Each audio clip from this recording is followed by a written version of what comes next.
Paul Thurrott, I need to read you a headline because Yeah. this impacts me. Oh, no. Vandals at an Ohio farm released 10,000 carnivorous mink into the wild. Huh. You know, the final irony here is they'll take down all the turkeys and you guys won't have anything to eat on Thanksgiving.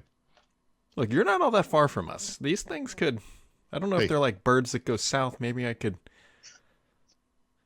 Minks. These are nasty animals, Brad. I don't know if you're familiar. And the Ohio population has just been increased by about 10,000. Yeah. What would they be? They must have been farmed for their pelts? Probably. It was probably a humane thing, and they're like, we'll just release them into the wild, not thinking that it's probably going to destroy the ecosystem. I want to airdrop them on China or something. It seems like their fish show up here pretty regularly. No. I don't know. There was something else. There was another headline I was going to tell you. Oh, Paul. Mm-hmm. I feel like I got one back on society. What have you done? I've got to turn on the light. Yeah. United Airlines. I don't really have fond memory of United Airlines. I've kind of banished them from my life, and then until this upcoming year. Use them regularly, unfortunately. But yeah, go on. We were having to fly on United because they were just a lot cheaper than Delta. Mm-hmm. And we didn't get great flights. They were just kind of like flights. But because we're traveling at popular times, we booked like as soon as we could, and we just paid it, and we're like, fine, whatever. Right. Until I got an email from United. It says, your flight's been canceled. We've rerouted you. Oh. And the reason why I do not like United is the last time I flew United, I was flying from Cincinnati to Chicago while at about 27,000 feet. They canceled a flight that was taking off when I landed. And that was the second time. You know, fool me once, shame on me. Second time, like, I'm done. Yeah. And so I haven't flown them but it's not like 10 you years. have some awesome alternative. You know, these airlines are all terrible. But anyway, I'm sorry. So anyways, so like, fine, we'll book United. We'll give them another shot or whatever. Until I get this email. Like, ooh. And now, granted, what happened is we were on a United flight it was like a 737, whatever the wide body short plane, from Cincinnati to Chicago, and then Chicago to Las Vegas, where we're going to go to the national parks and whatever again. Yep. What they changed was that we are now on a Canadair regional jet, which means it's one of the little canoes with wings, a non-United flight. And then we would get into Las Vegas 35 minutes later, or like close to like 11:30 in the morning. Okay. All in all, not like a terrible change. Mm-hmm. However, I went onto Delta's website. I'm like, wonder what Delta's charging these days. And they're we could get much better flights. The flights we originally wanted, Delta came to their senses for less money than we paid for that United flight. So I sat on the phone for 2 hours with United because they didn't want to give us a refund, despite the fact that, hey, you changed our flights and they're not, like, you changed our itinerary. And they gave us a refund. And now we have a direct flight from Cincinnati to Las Vegas. Our flight home is not direct, but that was sort of our own choice. What do you fly for less dollar dues? Where do you fly through on the way home from Vegas? Salt Lake. Oh. So we'll go from Vegas to Salt Lake. A 20-minute flight and then a normal flight. Yeah, okay, pretty much. Horrible. Which is exactly the same flights we took last spring break, but we drove to Salt Lake because of the route we were going rather than flying from Vegas to Salt Lake. And it makes me quite a bit happier. Now, I'm still flying United for our July trip. I haven't figured out how to weasel out of that one, but those flights, as of now, are much better. Give them a moment. They'll probably screw it up. Yeah, I have no doubt, but at least these flights were just less optimal, just across the board, but they were the cheapest. Like, we were talking at the time, the flights were like $500, $550, I think, a ticket, and Delta wanted like $900, and then through luck of the draw, we got them for like less than $5 for Delta now. Like, I have this flight tracker for flights from Newark to Mexico City. Yep. Go figure. And it's been, it's gone up and up and up, and it's been pretty consistently in the 600 range. And I got one today, and it was like 435, and I'm like, nice. But it was Volaris and two other airlines, 2 or 3 stops. Ooh. I'm like, what? Yeah. I don't know. Anyways, Here we are, back again. I'm sure people have questions. I don't know. Call of Duty Warzone 2 drops today. I know. I've been trying to get it going. So there are Well, you only can't two play it things yet. that, but I want to make sure. So I actually, my player rank has reset. to That rank means 56. season I'm 1. stuck. That's what I'm saying. I think it might be up. I thought Because there was a video. There was a video you couldn't stop. Well, anyway, something's changed. I'm not saying it's there exactly, but it is. Oh, they've. One of the things I complimented these guys on was how quickly you got from game started to game playing, and now they've added extra steps because, Call of Duty and whatnot. Mm-hmm. Anyway, there's some sort of. I guess you can prestige now. I don't know when that happens. They stopped you at level 55 before. But is there? Yeah, tier 1. Tier 1 is available.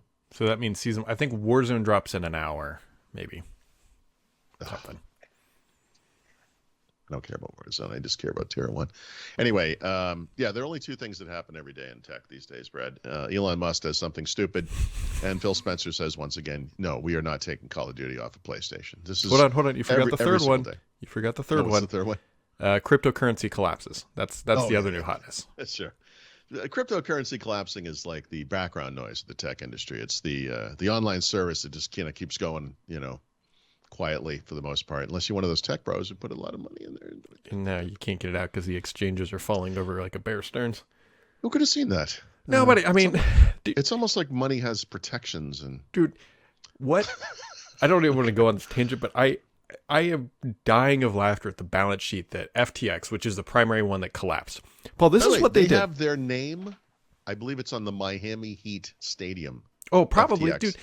I think regardless of where they blew all their money, this is how they were propping up their balance sheet. They took nothing and said, we're going to create a coin, and we're going to assign an arbitrary value to that, and then we're going to put it on our balance sheet as that's propping us up. It was like hundreds of billions of dollars. And then what they do is they sell like 1%, a small fraction of them for an inflated price. Like, look, people will buy it at this price. So that thing we just made up that some people bought at an inflated price is now on our balance sheet. Let me at one point they had, anyways, I don't want to go down that tangent. Like, their balance sheet is a masterclass. What you just said was they took something that was nothing, said it was a coin, and it had an arbitrary value. And the obvious retort to that from some nut job on Twitter is, well, yeah, Brad, how do you think Britain created currency? Yeah, back in whatever year. Like, no, this is the argument. It's nonsense, dude. It's Britain like they looked at Enron and said, gold, "I can do better than that." Like, yeah, exactly. Well, of course, there's always entrepreneurs, At least with Enron, there was something you could physically go touch. Now that thing you could go touch, they wildly inflated the value of whatever it was. Yeah. But this was like purely a balance sheet, pay no attention behind to the currency behind the mirror sort of thing. This is not even, it's not an intelligence test. This is a personality test. I think a lot of people hear about cryptocurrency or things like this and they think, oh my God, I'm going to get rich. And they don't think through the logic of it, or that, and some small, it's like winning the lottery. Someone has to win. Someone wins in here. Yeah. Oh, yeah. Some there's people always have an already cashed example out. of someone on Instagram living on a yacht somewhere who made it rich on it, cryptocurrency or something. But the reality is this is, it's gambling. It's worse than gambling. It's, yeah. I mean, it's gambling. Right. Like it's like, gambling with the mob. So it's like there's stocks, there's options. Yeah. And then there's crypto, which is like the craziest of craziest investments, because it's your options. Yeah. You're still kind of betting on nothing, but at least there's something to it. Like crypto. Well, there are regulations. Anyways. There are, there are companies that have assets that have value, and we can talk about the stock market, but I mean, it's night and day compared to cryptocurrency. Yeah. It's anyway, but this is, this is a personality type failure. Because again, I think if you see what's going on, or saw what was going on with cryptocurrency when it was growing 20,000% in a month or whatever it was, if your first reaction to that was, "Oh my God, I'm going to be rich," and not, something's wrong there, It's like Bernie Madoff and Enron had a scandal, and Bernie Madoff and Enron had a child that came out sideways, and things were never quite right, but it. I don't, like everybody's litmus test should be like, look at inflation, if somebody's offering you a percentage return that's a 10x factor of that, get a little skeptical. Wrong. Something's wrong. Even if it's 2x, you should be a little. Sure. You know what I would like is the ability to be confronted with a Twitter term of service and be told that if I don't agree to it, I have to leave the service and I'll be paid 3 months severance. Oh, yes, that's what they apparently told their engineers. This will be, if it's anything like the software updates for my car, it's going to be a lot of fun because you never know what you're going to get. Sometimes things work. I think the way this thing was delivered was like one of those triangle notes you used to get in junior high school, where it says, "Do you like me? Yes or no?" And it's from Airline, and you open it up, and if you don't open it to yes, then it just says you're fired. What is that little thing called? In elementary school, we called a mash, but you go like this, and then like there was like a number and a color. Yeah. Like that's right. That's sort of the thing I was talking. Yeah, that's how you determine. And it was like made with a crayon. Yeah, you know, it was always something whatever. There's a new Microsoft bundle. If anybody's cares, the Gilded Hunter bundle, $2.99. It's the same price as the S, but you get a bunch of digital assets for Fortnite and some other stuff. And is it Roblox? Maybe. Or no, Rocket League and Fall Guys. That's right. Roblox is the other Minecraft competitor. They're not going to do that. By the way, Brad, the next time you're off on one of the trips you were just describing, and you want a book to listen to and or read, you might take a look at Cliffy B, the guy who created Gears of War. I just finished that. It's most notable for, it's an excellent, retread of his career or whatever. The interesting stuff to me was the Unreal Tournament / Gears of War stuff. Oh yeah.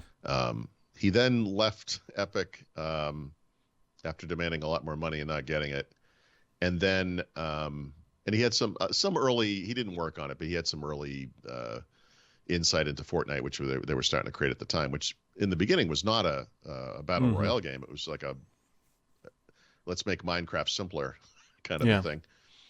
But then he apparently had some other company and they released some. I've never heard of any of that. So there's like the whole big part of his career. I'm like, oh my God, I totally remember all of this. This is amazing. Lots of internal insights about how they created characters and settings and whatever. Fantastic. And then he left Epic, and everything he did after that, I'm like, I have no idea what this guy's talking. Like, I looked some of it up. I'm like, I have never heard of this. But one of the games they did release was like basically a Fortnite competitor, a battle royale game that nobody. I don't remember the name of it. It's lost to history, but anyway, it's worth going through. What's the name of the book? Details matter, Paul. I know. No, it's okay. It's Control Freak. My epic adventure, get it? Making video games by Cliffy B. Blazinski. It's a mad world, Brad. Yeah, I know I need at least one book for next year for when I go on. It's a good one. It's worth. Yeah. I listened to the audiobook version, which I thought was great. But whatever. Anyways, Call of Duty's out. We'll have an update on that, I'm sure, tomorrow. Because I'll hopefully be playing it tonight. Although I'm expecting the servers to be just a dump. I'm literally gonna look at it right now just to see what tier 1's like. We appreciate your sacrifices for the greater. Listen, speaking of which, wait a minute. I should be able to see my progression, which is a little. Show us the report card, Paul Thurrott. Prestige 1 is 56. Yeah, no, I don't. So progression is just prestige stuff, so it's not in there. So I'm wondering if there's an actual. I don't know if barracks is the thing, or I don't see a barracks. Calling card emblem. Call of Duty HQ. Nope. I don't know. I don't see it. It's supposed to be in here. Social progression stats. Here we go.